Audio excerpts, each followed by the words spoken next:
Olá, meu nome é Thaís e eu vou apresentar o nosso plano de negócios. O grupo é composto por Alana da Silva Leal, Clarice Oliveira Correia, Matheus de Oliveira Neto, Rayane da Silva Arcanjo e Thaís Félix de Souza. A atividade a ser desenvolvida é sobre bovinocultura de corte. As raças bovinas usadas no nosso trabalho são Nelore e Angus. Animais zebuínos como Nelore são mais resistentes, porém demoram mais na engorda e apresentam menos gordura. Animais taurinos como Angus chegam ao peso de abate em menos tempo, com maior quantidade de gordura, embora possuam menos resistência a parasitas. O cruzamento entre os dois permite animais mais resistentes à seca, possíveis doenças e parasitas, chegando ao abate em menor tempo e maior quantidade de gordura. O movimento do agronegócio da pecuária de corte em 2019 foi de 618 bilhões. Esse volume inclui todos os negócios e movimentações relacionados à cadeia, incluindo valores como insumos usados na pecuária, investimentos em genética, sanidade animal, nutrição, exportações e vendas no mercado interno.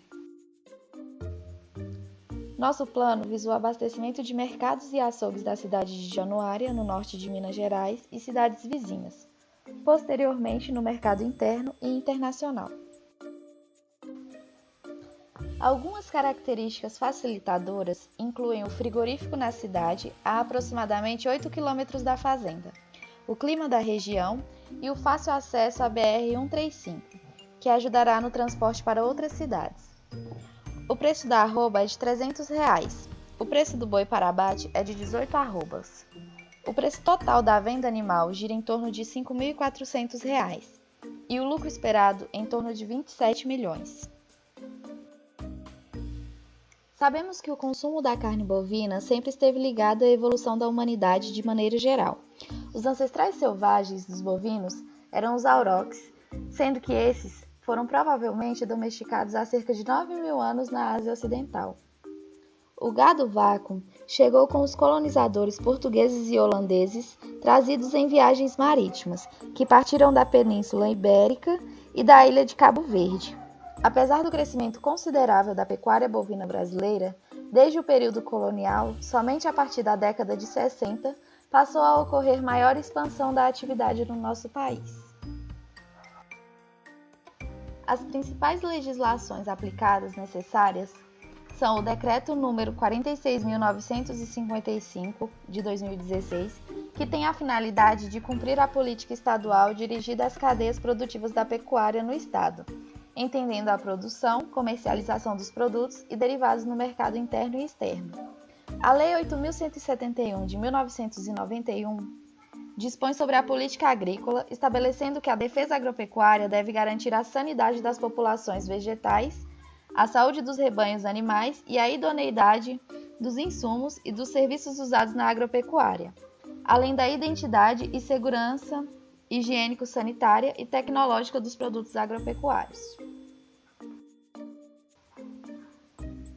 A etapa de manejo será dividida em 3 fases.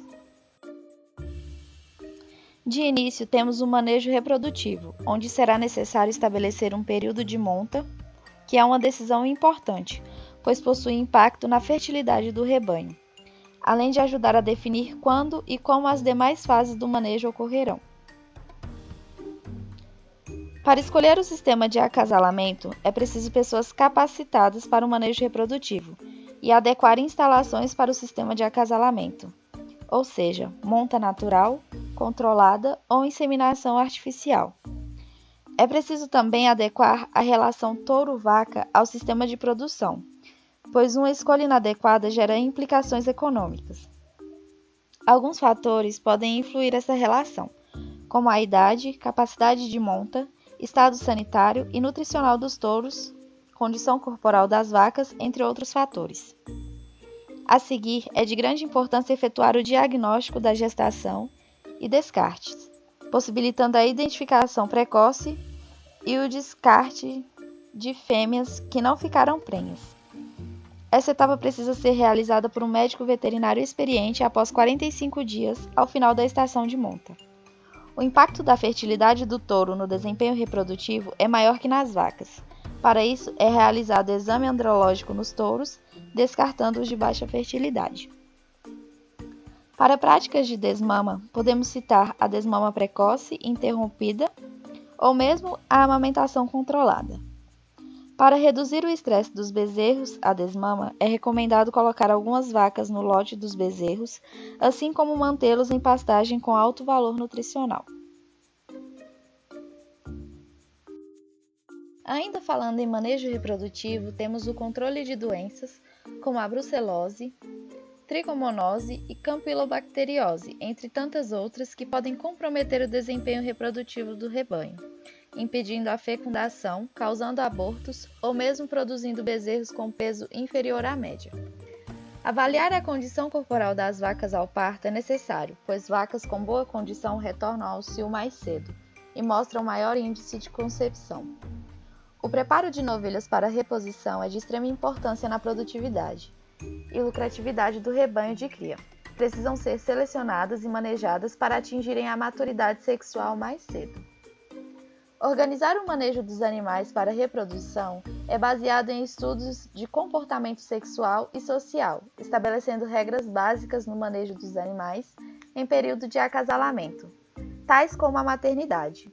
Nesta fase, as vacas devem ser separadas das demais categorias e conduzidas a um pasto específico, preferencialmente próximo à sede, para facilitar eventuais cuidados diários.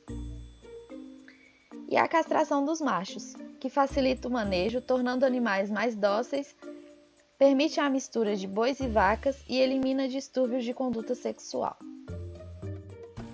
Para o manejo sanitário, é preciso adotar medidas preventivas no controle de enfermidades. Algumas dessas medidas são as seguintes. É preciso cumprir o calendário de imunização preventiva e obrigatória dos animais, treinar os responsáveis pelo manejo para que estejam capacitados a reconhecer as principais doenças que afetam os bovinos, manipular e aplicar corretamente vacinas e medicamentos, denunciar ao órgão de vigilância sanitária qualquer suspeita de doenças de comunicação obrigatória, comprovar no órgão ou Instituto Estadual de Defesa Sanitária Animal a vacinação contra a brucelose, aplicar vacinas nas doses recomendadas, esterilizar seringas, nunca congelar as vacinas, conter animais para aplicação, utilizar apenas vacinas e medicamentos aprovados pelo Ministério da Agricultura, Pecuária e Abastecimento, disponibilizar fichas de arquivos de controle sanitário, entre várias outras.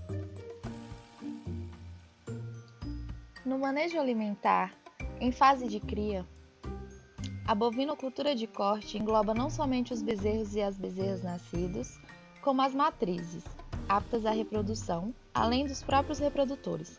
A fase de cria é de grande importância econômica, já que, ao final dela, o animal pode chegar até a 50% do peso final de abate, por apresentar melhor conversão alimentar por causa das elevadas taxas de crescimento. A alimentação na fase de recria inicia-se após o desmame e vai a aproximadamente 14 meses de idade. É recomendado que nessa fase os animais utilizem as melhores áreas de pastagem disponíveis na fazenda, buscando atingir desse modo 420 kg ao final desse período. Na fase de terminação ou engorda, deve-se dar condição ao animal para que atinja o peso e a composição de carcaça adequados em continuidade ao trabalho desenvolvido nas etapas de cria e recria, finalizando assim o ciclo com êxito.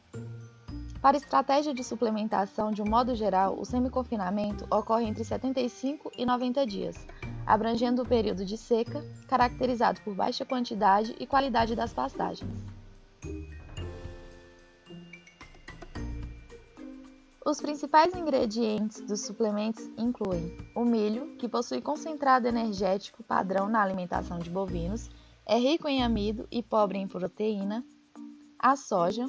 O grão de soja é um alimento em alta concentração proteica e energética, apresentando em torno de 39% de proteína bruta. O grão de sorgo apresenta composição semelhante à do milho, com pouco menos de energia e pouco mais de proteína, que varia entre 9% a 13%, a depender da variedade. Deve ser fornecido triturado ou moído devido à baixa digestibilidade do grão inteiro.